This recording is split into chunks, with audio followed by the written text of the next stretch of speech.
Good morning. My name is Angie Urban. My pronouns are she, her. I'm wearing a black and white blouse this morning with flowers on it. My hair is long brown with some gray sparkles. It is a joy to welcome you all here today. I invite us to take a deep breath and center ourselves with these words that call us to gather. With our searching souls and our broken hearts, let us seek refuge and renewal in this time and place.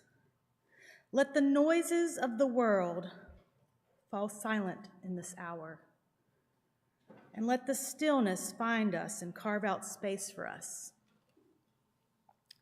to hear more clearly the call of grace and love.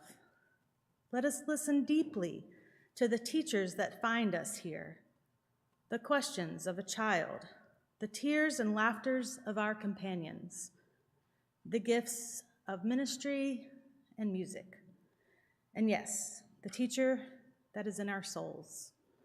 In stillness and spaciousness and love, let us worship. A flaming chalice has been a symbol of Unitarian Universalists for many decades, and we join our siblings in faith each Sunday by lighting our chalice here in the sanctuary. For those joining us online, I invite you to light a candle or a chalice in your own space as we share these words from Reverend Scott Taylor. And I invite Jim and Aaron up here. We light this chalice in honor of the memories that hold and heal us, for stories we tell of those whose heroism inspires our own, for the pictures of loved ones who have passed in whose images we see our better selves, for the work of remembering that we stand on the shoulders of others who have paved the path on which we walk and blessed us with advantages we didn't earn, all on our own. May these memories of those who came before inspire us to pass on a better world to those who will come after us. May their light guide our way. And then I'll invite Janet.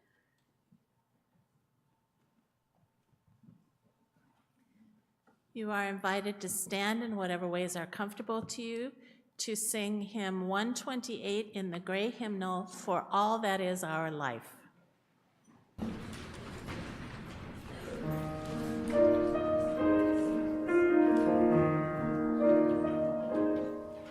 For all that is our life, we sing our thanks and praise. For all life is a gift, which we are called to use to build the common good and make our own days glad. For needs which others serve, for services we give, for work and its rewards, for hours of rest and love, we come with praise and thanks. For all that is our life, for sorrow we must bear, for failures, pain, and loss, for each new thing we learn, for fearful hours that pass, we come with praise and thanks. For all that is our life,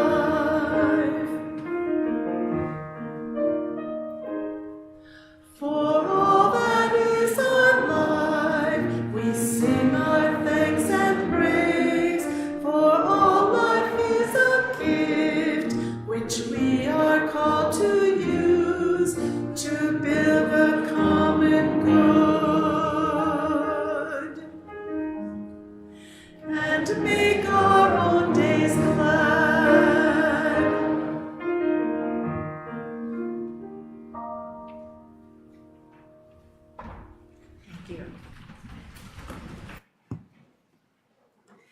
Good morning, and welcome to the Unitarian Universalist Church of Urbana-Champaign. We are a church of many different ages, bodies, genders, histories, and theologies and identities, united by our shared commitment to our mission to build community, seek inspiration, promote justice, and find peace. My name is Janet Ravel Barrett. My pronouns are she and hers, and I'm honored to serve as one of the worship leaders today. Whether you're here in body or joining us from afar, I welcome you into this sacred space on this beautiful fall morning. As we gather, we bid a special welcome to the guests who are joining us today, and we invite you to complete a visitor's card so we can stay connected. And whether you're joining us live this morning or on Zoom, our live stream, I trust this service will bring what your heart needs. If you're feeling a little crunched with all the people around you this morning in the sanctuary, you're welcome at any time to go into Fellowship Hall, where the service is being live streamed, and it's just across the entryway. The space there is also great if you just need to wiggle, shake your sillies out. And everyone is invited into Fellowship Hall after the service to have our time of kinship and conversation.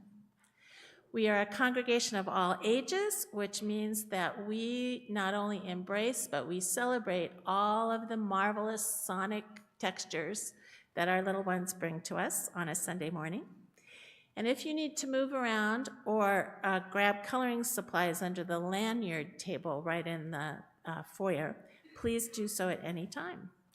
Today is an all-ages service, which means that our children and faith development volunteers will stay with us in the sanctuary for the entire service, but a nursery is available downstairs for little ones under 6 years old. We're still living in endemic times, and so many folks are comfortable still wearing masks in public places and maintaining their physical distance. So please honor the lanyards that signal whether if you're wearing a green one, you welcome hugs with consent, or if you're wearing red or yellow, that you prefer to maintain a distance. Please respect those needs and boundaries. Now, in a spirit of community and welcome, take a moment as I ring the chime to say hello to the folks around you, and I'll ring the chime when it's time to direct our attention elsewhere at the end of our gathering. Here we go.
That was louder than I expected with a wooden mallet.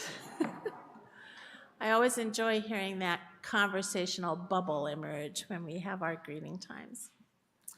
Our reading for this morning is called Wait, W-E-I-G-H-T, by Rosemary Watola Trommer.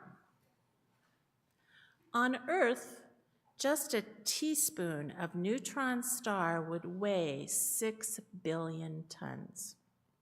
6 billion tons equals the collective weight of every animal on Earth, including the insects, times 3.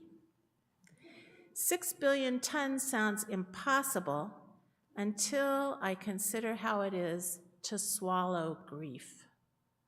Just a teaspoon, and one might as well have consumed a neutron star. How dense it is. how it carries inside the memory of collapse, how difficult it is to move then, how impossible to believe that anything could lift that weight. There are many reasons to treat each other with great tenderness.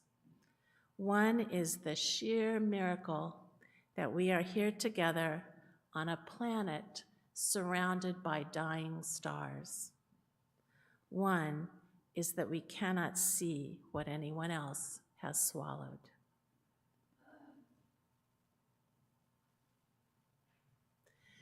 My Nana Marguerite loved to tell me the story of her mother's arrival in the United States.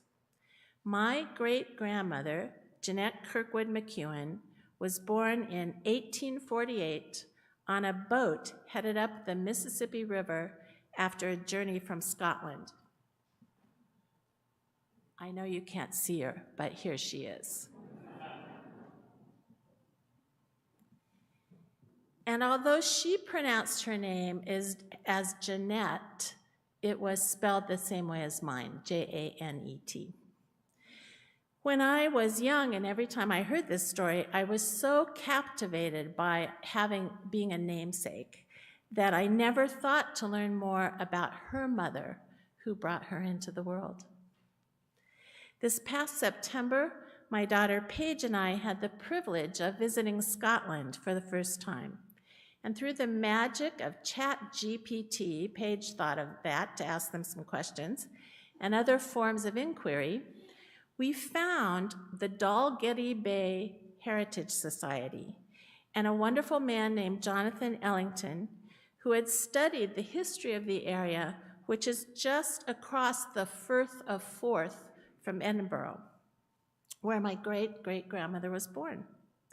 He took us on a 3-hour walking tour all over the bay, where we learned that Mary Muir, which was Jeanette's mother, had worked in a small mining community called Fordell, spending most of her days toiling underground and in thrall to the owners of the mine.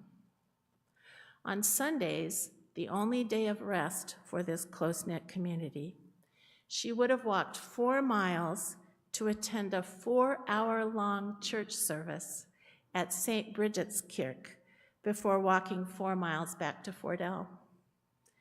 Paige and I stood in the ruins of this church, where we imagined Mary, grateful to be warmed by the sun, looking across the beautiful bay toward Edinburgh in the distance. It was an incredibly moving experience for both of us. Jonathan also found the manifest of a boat called the Sailor Prince, which Mary boarded with her new husband, Robert, for a 7-week journey across the ocean before arriving in New Orleans, which for her must have been all the more challenging in her late stages of pregnancy. I can't even imagine that. The Sailor Prince carried hundreds of Scots who had been encouraged by Latter-day Saints ministers and missionaries to emigrate to the United States in hopes of building better lives while also helping to build Salt Lake City, Utah. Mary and Robert made the trek as far as western Iowa, where they settled. They didn't go on to Utah, and where generations later I was born. As I speak her name this morning, Mary Muir Kirkwood, I'm reminded of the hopefulness and sacrifice of immigrants who endure such hardships to seek the embrace and the promised security of a new land, and to follow where their faith leads them. As Paige and I have learned about her passage, we hope to write down her story so that generations hence will know this part of family history more fully than we ever did. This morning, then, we deepen our gratitude for those lives we've experienced firsthand by recalling all we've shared in the same time and place, as well as those ancestors whose memories we honor from a greater distance.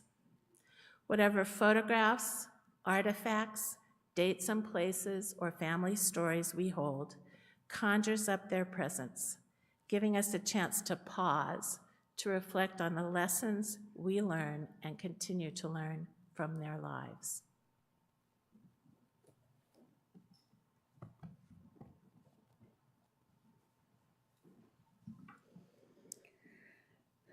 But this service does not all have to be sadness and mourning. It is possible to approach such somber topics with joy and celebration. Death is complicated, and it is very easy to shy away from the topic, especially when children are involved.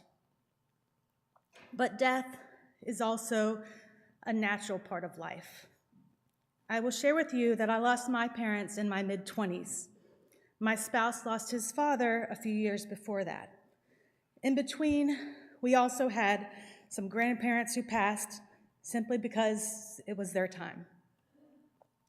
We were married in our young 20s, traversing the world without a compass. We had our 2 babies young, so our children were essentially growing up with my spouse and any chosen family we adopted along the way. Early on, after so much death introduced in their young lives, I knew that I wanted these grandparents to be alive in my children's hearts. I wanted to share the love we all had for them and to share their stories. While there were bits and pieces of extended family left, everything felt different after these tragic episodes. We would not ever feel pressured or obligated to visit family during major holidays like we would hear others speak of. Everything was totally unbounded for our little family. And I decided we would create our own special traditions surrounding the holidays. One of those traditions we created was celebrating Dia de los Muertos, Day of the Dead. While it was not in our cultural heritage to do so, and we were careful not to appropriate the holiday, I appreciated the meaning of the celebration, and most importantly, I needed an annual ritual that allowed us to celebrate our deceased loved ones and share their stories with our children. Our annual weekend holiday consisted of camping or some other way to incorporate a pit fire. I would bring out old photos, and we would talk about memories of their grandparents. Some years later, we experienced more death of dear friends, and we added those photos and stories as well. We would sit around and share stories, we would paint skulls, and we would eat the favorite foods of our loved ones. It has been nearly 20 years, and our children know their grandparents. At times, they have gotten confused over which one is called Pop-Pop or which one is Pawpaw, indicating north from the south with our families. But they knew all of these people loved them, and they knew their connections to us. It is possible to celebrate death with a variety of rituals. Here at UUCUC, we sometimes greet death with silence, and oftentimes with song and with the ringing of bells. On All Souls Sunday, we not only mourn those who have died, but we celebrate those lives that they have lived. Bells are part of many funeral rituals, ringing out to mark the passing of a soul into the next world, or to scare away bad luck or harmful spirits. It is traditional to read the names of church members who have died in the year since our last Remembrance service. I will read each name, make a promise that they are not forgotten, and then our bell tower will ring out 3 times in recognition and celebration of their memory. While the bell rings, I invite you to repeat the name back in whispers or in shouts or in your heart. If you're watching this from home, you can join in speaking the names back, and I invite you to do so. Even if you feel silly speaking into your empty living room or here in the sanctuary, There is power in speaking aloud these names of those we have lost. So I think our bell ringers are ready over in the room over there. I know that there are other names being carried out in our hearts today as well. People you have lost this year or who might be long departed, but whose memory you still carry with you every single day. Let their names be spoken here as well. We will ring our bell for 12 tolls, for one toll each month of the year. And while they ring, let those names on the tip of your tongue spill out and be joined together, all overlapping to float into the buoyant noise of so many lives remembered. All right, bell ringers, 12 times.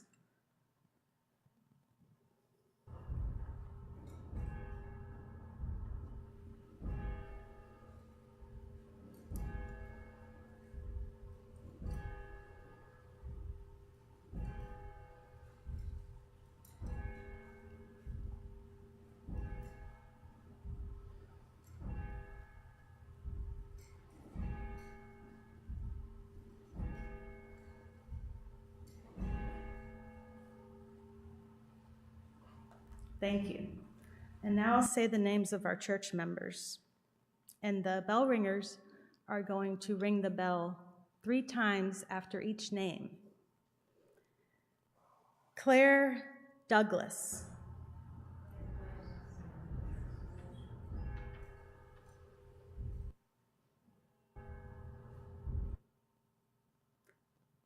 Walt McMahon.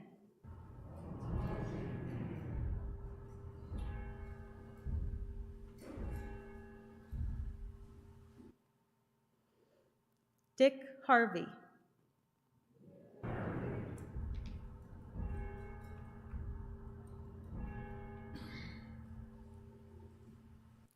David Gross.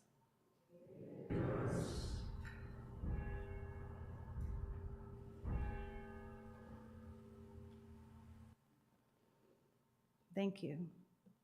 And please go ahead, if there's other names, go ahead and say them aloud as your heart feels chosen to do so.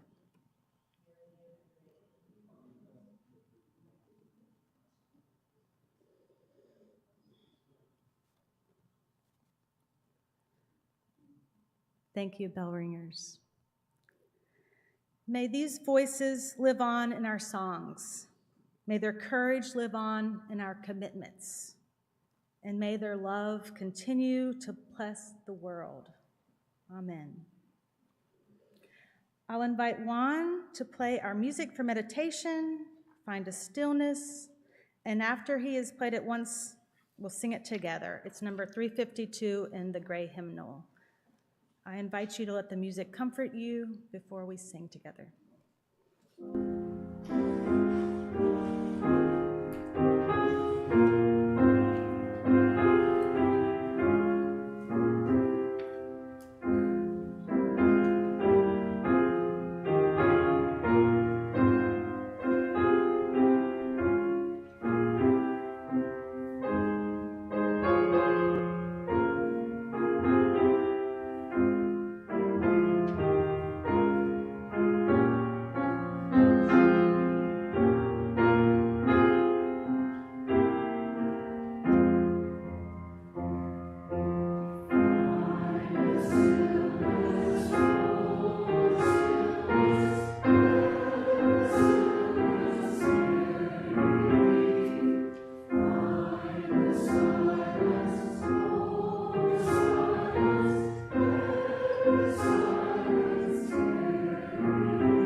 Because this is our Remembrance service this morning, and we'll be participating soon in rituals to honor our loved ones and those who have died, we will not be singing our blessing song, Long Time Son, as part of Joys and Sorrows. But you are still invited to fill out a card or to send in your written joys and sorrows, which we'll share later in this service after the offering. We have many opportunities to live our mission both within and beyond our congregation. We invite you to subscribe and read our weekly e-news to stay up to date on all the activities offered through faith development, congregational life, and social action councils. This morning, here's highlights for a few things on those wonderfully packed calendars. Families and kids, our pop-up children's choir will sing in the service 2 weeks from today on November 16th. And just this morning, they began downstairs to practice and rehearse for that event, so it's exciting. And please remember that at 9:30, the next 2 Sundays, we'll rehearse downstairs for that wonderful moment on the 16th. And please contact Tanya Hodges if you need more information about the timing or the structure of these rehearsals. Our shared offering selection for next year is only 2 weeks away. Please submit nominations next Sunday and plan to attend the potluck and voting that will be right after the service on November 16th, 2 weeks from today. Everyone's invited to join us for our fall outdoor cleanup on Saturday, November 15th, which will be a fun all-ages event and an invitation to beautify our grounds and prepare them for winter, and it reminds me to do the same in my own yard. Our Social Action Council is preparing to work with community partners to address food insecurity in the face of the federal defunding of SNAP. I'd like to invite you to just take a moment to think about those who will be affected by this disastrous move.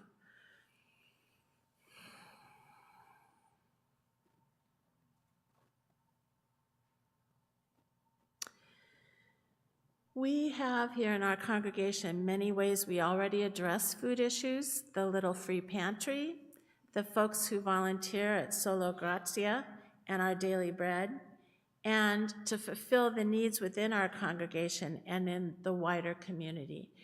These needs will only increase in the weeks to come. We invite everyone to be a part of these efforts and to contribute to the vital work we do to preserve dignity and basic needs for all people. Please read more about these events and others in the weekly e-news. Each Sunday, in recognition of our very real interdependence and reliance on each other, we pass the plate and share our offering with an organization doing the work of justice in the world. And our shared partner for November is Advocates for Trans Equality, which fights for the legal and political rights of transgender people in America. Advocates for Trans Equality was founded in 2024 as the National Center for Transgender Equality and Transgender Legal Defense and Education Fund, 2 longtime champions for the trans community merged together as one overarching organization. They build on their successes to boldly imagine a world where trans people live joyfully and without barriers. In a time of increased extremism against trans people and our allies, protecting and expanding this freedom to be who we are has never been more important. You can give by text or through the online portal on our website.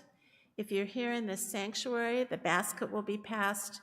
Checks can be made out to UUCUC, and in the memo, put shared offering. Half of what you give will go towards sustaining the ongoing work of our church, and the other half will go directly to our shared offering partner, Advocates for Trans Equality. We invite you to give whatever is generous for you And this is also the time to submit a written joy or sorrow that we will speak aloud once we enjoy and have this space of listening to our beautiful offertory music.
Thank you for all the forms of your generosity, including the spiritual generosity of holding space for our joys and sorrows.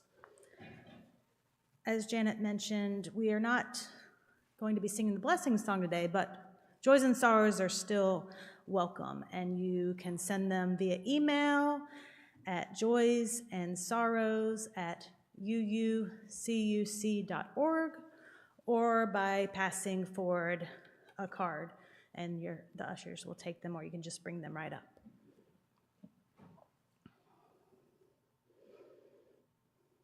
And I don't see any online yet, but I'll check back. I actually only have one card at the moment. And it's sent in to us anonymously, but I imagine that many carry the same thoughts in their heart. Oh, thank you. For the passing of David Francesca and Jim Gentry.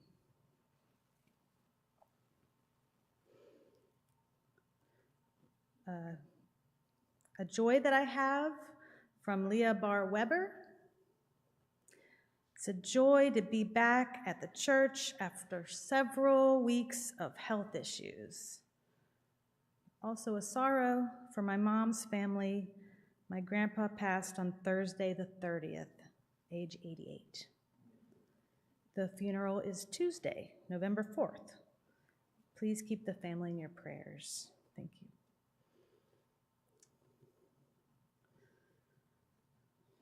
A joy from Jerry Fry. Love hearing the organ. What a blessing to this community.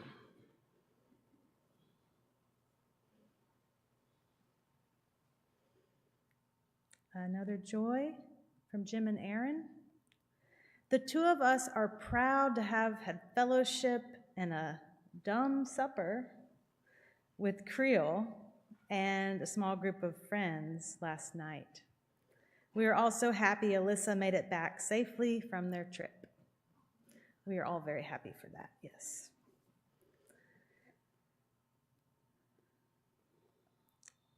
Here's one from Beth Simpson. It's a joy. On All Souls Day, we're having a party. Disc Mole, a great friend, Belden Fields, Latrell Bright. These are some names Beth is speaking aloud, so I know this is a bittersweet joy, right? And she sends peace to you, to all her loved ones that have passed this year. A sorrow from Danielle Chenoweth.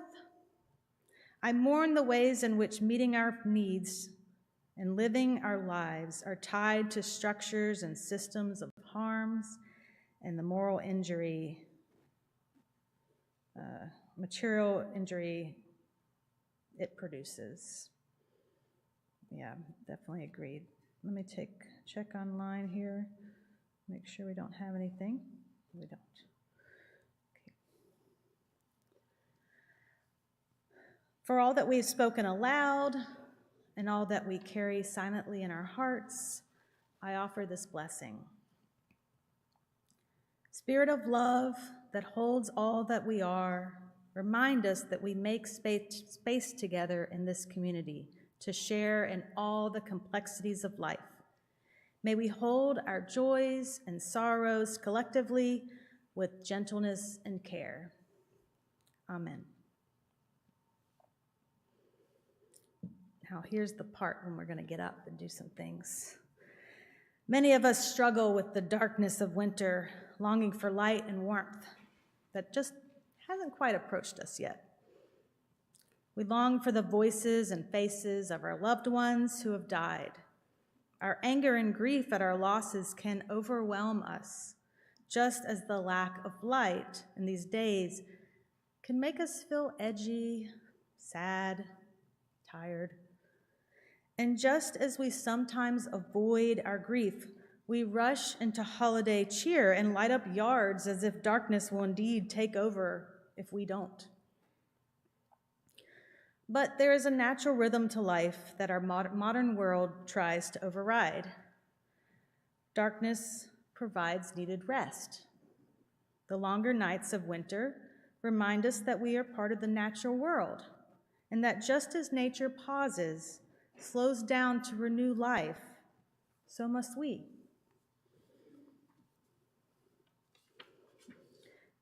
And while we avoid serious talk of death in our American culture, death is the only certainty we actually have in life, a fixed point that all of us at some time will share.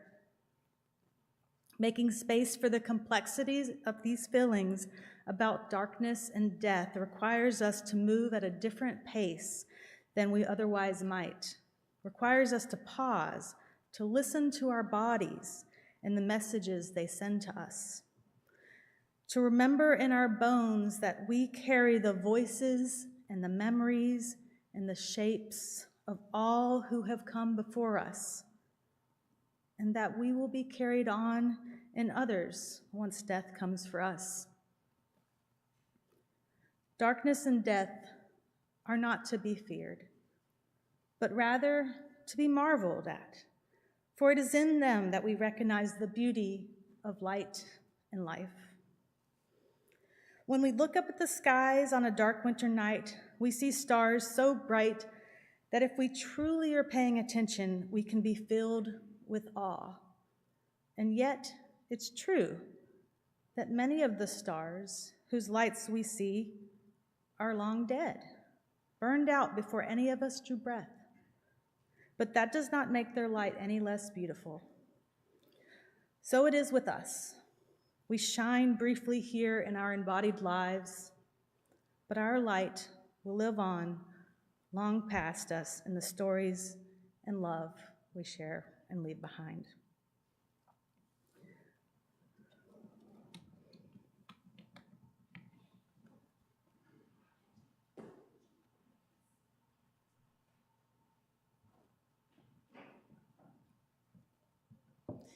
In a moment, you'll be invited to walk forward and light a candle in memory of your loved ones. If you have a photo or a memento or some other offering that you would like to add to the altar, we have plenty of space for you to do so. You can simply light a candle if that is what you would love to do this morning, and spend a moment in reflection.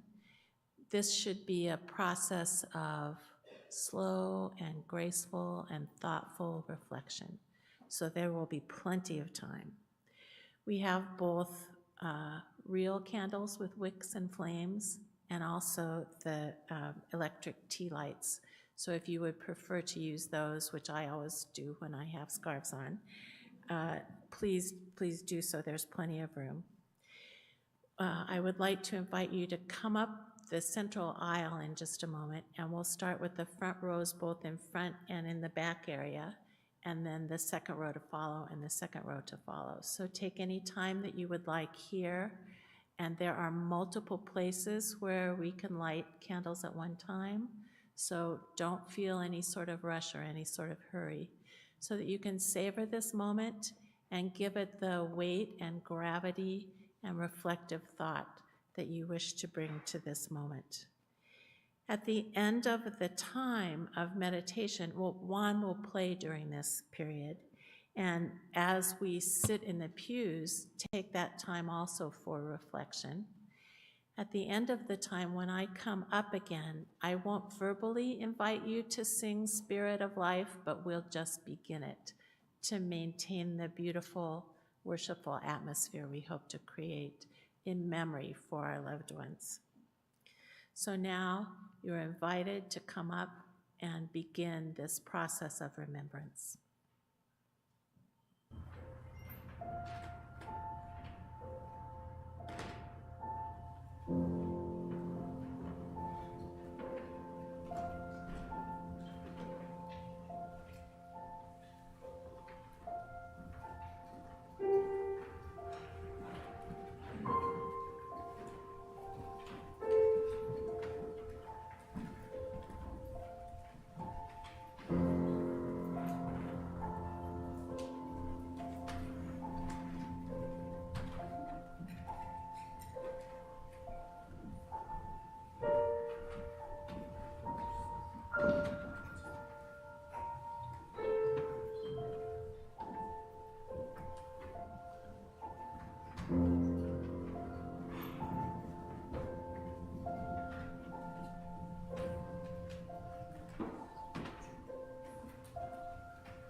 remember that we never travel the world alone.